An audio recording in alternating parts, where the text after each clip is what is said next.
Hi, my name's Gordon. Today I'm going to give you a little instructional video on the shofar, on how to get this working. And I'm going to give you a little bit of history of the oldest instrument, oldest brass instrument. Of course, it's not made of brass, but the oldest wind instrument, let's just say, in history. So first of all, I'll tell you a little bit about this. So this shofar that I have is a ram's horn.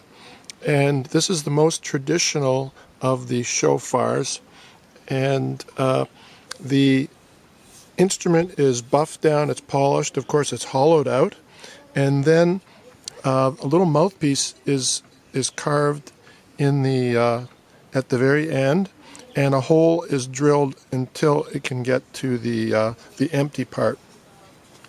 And this is keratin. It's the same material that our fingernails are made out of. And the shofar is about 1 foot long, and some of them are as long as 5 or 6 feet from the gazelles and the kudus, but this is the most traditional one. Now the shofar has been sounded for centuries and centuries. The most common time of the year when we hear the shofar is at Rosh Hashanah, the day 1 and day 2, and at the very end of Yom Kippur, when just one single blast is made.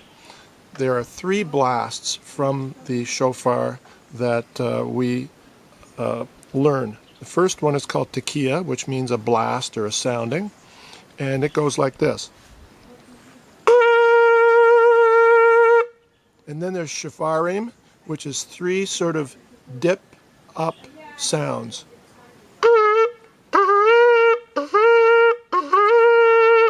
And then there's Teruah, which are 9 short blasts.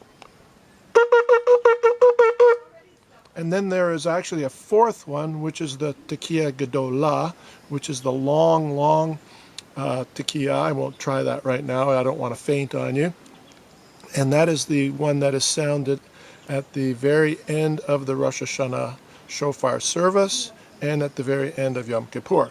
So first of all, I'm going to give you a little instruction on how to get this instrument sounding. It's not easy. It's not easy for a couple reasons. First of all, the mouthpiece is sort of oval shaped, it's not round, and it's small.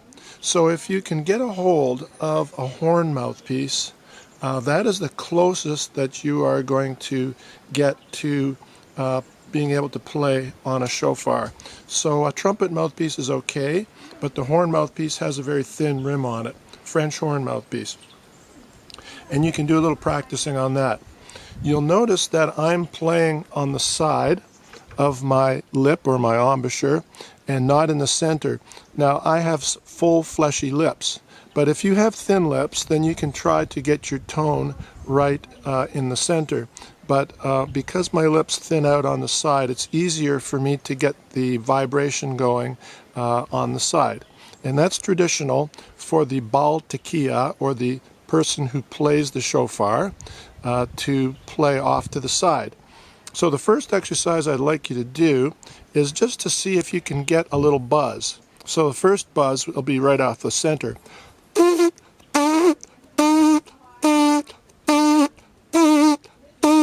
And that would be like trying to get a little piece of food off of your lip. That's how you would start it.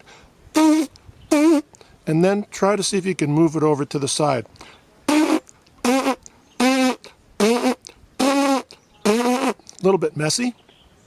Now, once you have mastered that trick of getting the buzz, next thing you want to do is place the shofar on your lip, and you're going to have to do some experimenting with this because it's not easy. But see if you can get the focus of the air coming out right through the mouthpiece of the shofar.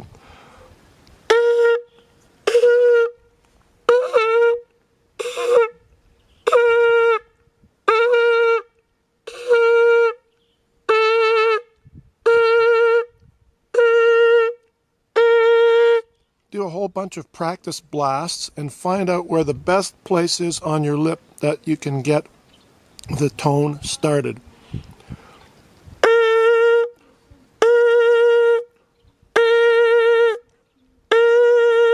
So I found a good spot there. Also, there's a question of whether you should play wet or dry lip. I always prefer wet. So get your lips wet, get the shofar wet, and that'll help it slide around and get into the right place. I'll try that again.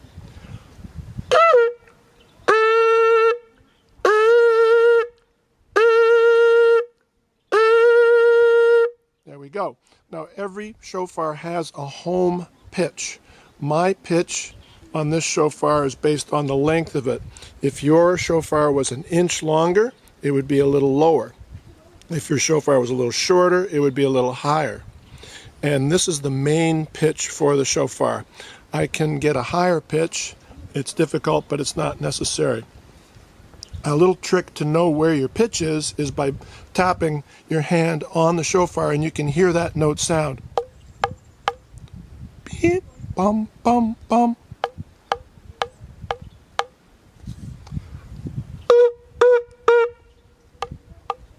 So there's your pitch just by doing that. So you can know ahead of time what your pitch is on your shofar by just doing that.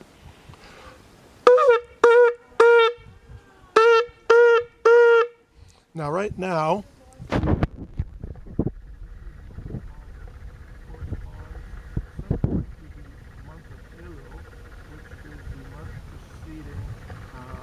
Hashanah.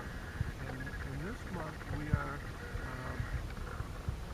asked to, or commanded to, practice the shofar, blow the shofar once a day. And you can use any tone, but just a plain Tikyah is a good one every day. And during the month of Elul, it's sort of a practice month because you want to get your face ready, the muscles ready to be able to play, because there are a lot of blasts that you have to do during that service.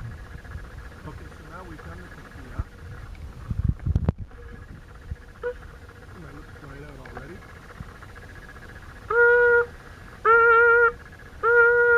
Now I'm going to do Shofar.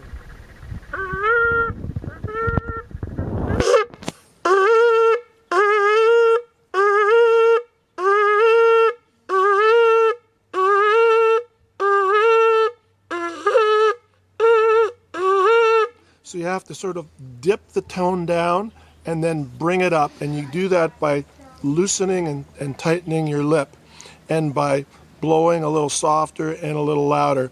And again, it's just practice makes perfect.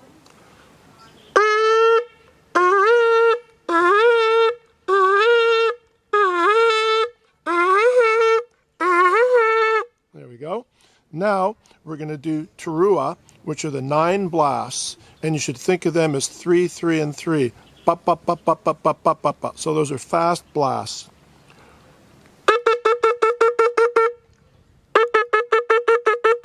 There you go. That's a teruah. And there's a grouping of calls, and the one that you'll get the most is Shivarim teruah.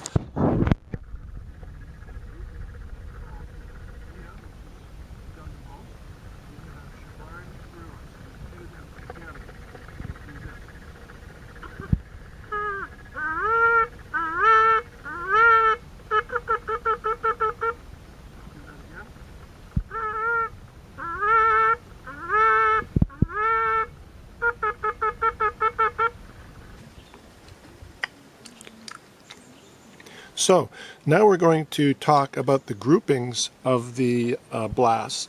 The most common one, of course, is Tikyah. And right after that comes another grouping of Shivarim teruah.